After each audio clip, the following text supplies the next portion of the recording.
Olá, amigos e amigas, Diácono Beto, Paróquia São Miguel Arcanjo, Arquidiocese de Maringá. Que o Pai, o Filho e o Espírito Santo esteja com todos vocês.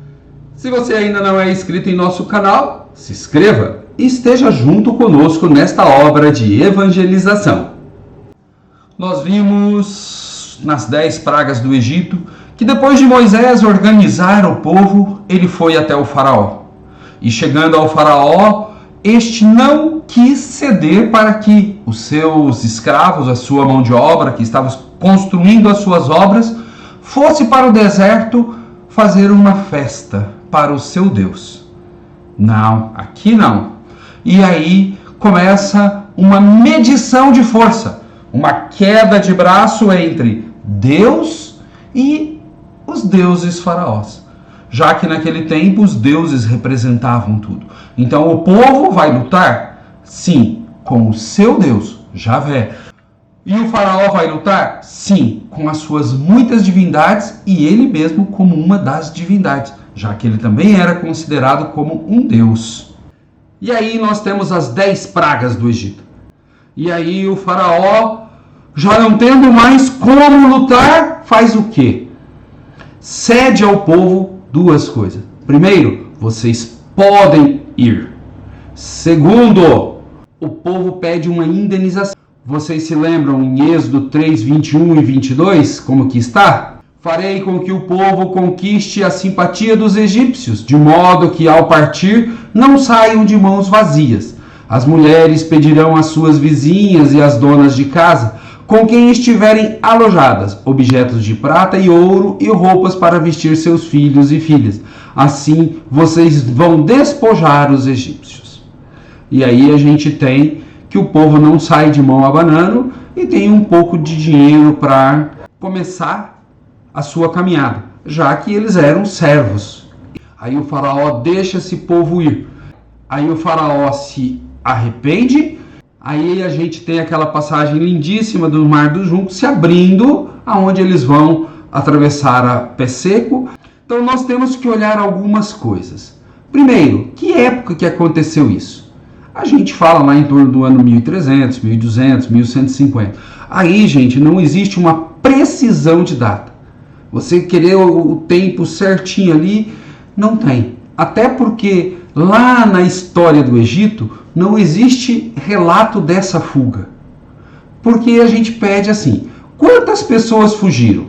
Quando a gente vai olhar, a gente fala que 600 mil pessoas lá no livro de Números. Mas a gente sabe que esse número é exagerado.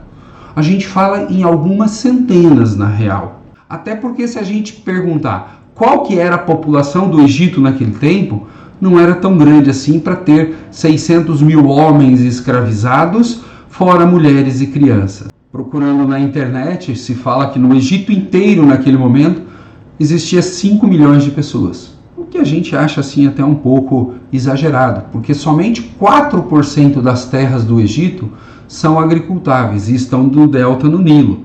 E se você juntar todo esse povo ali sem você, é meio complicado.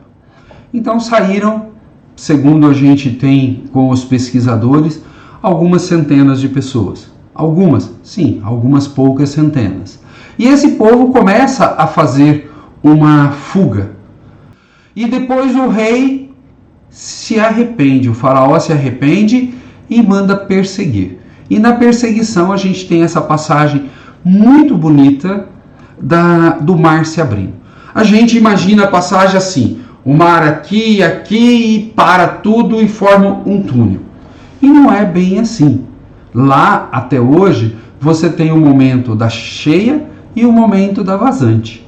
Em um determinado momento, você realmente passa a pé seco. Em outro momento, não. Para quem mora em ilhas litorâneas aqui no Brasil, acontece muito isso. Por exemplo, a Ilha do Mel, aqui no litoral do Paraná, ela tem um momento que a água do mar baixa. Então ela fica com pedaços de terra seca. E depois tem um momento que a água sobe.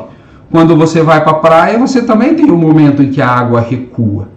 Nas praias do sul do Brasil, o melhor momento é de manhã que a água está recuada e à tarde que a água está recuada. No Nordeste isso já acontece durante o período das 10 até as 4 da tarde. Muda. Esse é o período que a água recua um pouquinho. Depois ela sobe, inverte. Então, também é um fenômeno natural que acontece até hoje. Aonde é que está o milagre então, diácono? A Bíblia está mentindo? Não, gente.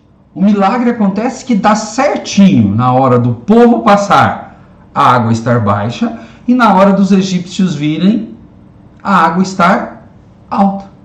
Então o milagre de Deus está aí. Assim como as rãs, as moscas, os piolhos, os gafanhotos, todos os fenômenos que já aconteciam, mas que acontecem no momento preciso, por intervenção de Deus. Então, quando a gente olha aquelas fotos assim, de duas colunas de água do lado e o povo passando, depois a outra afogando os egípcios, não é bem desse jeito. Essa é uma visão que não reflete os fatos.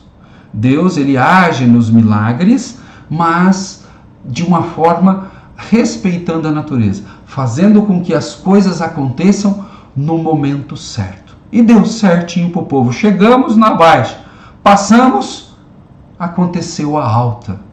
Milagre. Mas, diácono, eu não consigo entender. Lá na Bíblia está desse jeito. Bom, gente, aí nós temos que entender o processo de formação dos escritos bíblicos. A Bíblia, ela não foi escrita à luz do que está acontecendo. Por exemplo, esse fato que nós estamos falando da fuga do povo do Egito aconteceu em torno de 1200 a.C. Em torno, mais ou menos. Quando é que ela ganhou forma escrita? Em torno de 550 a.C., naquilo que a gente chama final do exílio ou pós-exílio. O exílio aconteceu de 586 a 535 a.C. Nesse momento, final do exílio, ganha-se a forma escrita. Até porque em 1200 a.C., o povo de Deus ainda não tinha uma escrita elaborada para isso. Então, nós temos uma diferença. E aí a gente tem que entender que isso é um relato teológico. Olha só, é um relato teológico e não um relato histórico. Porque se fosse um relato histórico, teríamos coisas que não batem. Quando nós vamos nos anais do Egito, nós não temos relato de uma grande fuga em massa de 600 mil pessoas, que se você calcular 600 mil homens, cada um com uma esposa, 1.200.000, com 2 filhos, 2.400.000. Segundo alguns, naquela época você tinha 5 milhões de pessoas no Egito, fugiu quase 50%. Então, os números, eles são exagerados, porque eles são um relato teológico. Nosso povo já era grande. E não é bem assim. Aquele povo pequeno, e nem todos que estavam lá saíram apenas de um lugar, a gente fala em algumas centenas. Ah, mas diácono, eu fico meio confuso com isso. Se a gente quer pegar a Bíblia ao pé da letra, 600 mil homens fora, mulheres e crianças. Se a gente quer pegar o lado teológico nos fala o quê? Que Deus ajudou um grupo de escravos a sair para a liberdade. Nada muito grande. Acabou. Então, é a ação de Deus que deve ser olhada, e não a quantidade. Então, importante 600 mil? Não. Importante a ação de Deus libertando o seu povo, se revelando a um pequeno grupo para que esse grupo fosse luz para as nações, conforme foi anunciado para Abraão.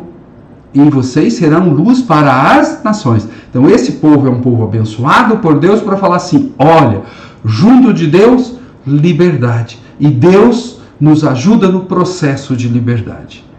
E quando eles saem, eles vão fazer uma festa muito bonita, chamada de Páscoa, que é tema do nosso próximo encontro. Sigamos juntos por essas belas reflexões que o livro do Êxodo nos traz. Paz e bem a todos e a todas.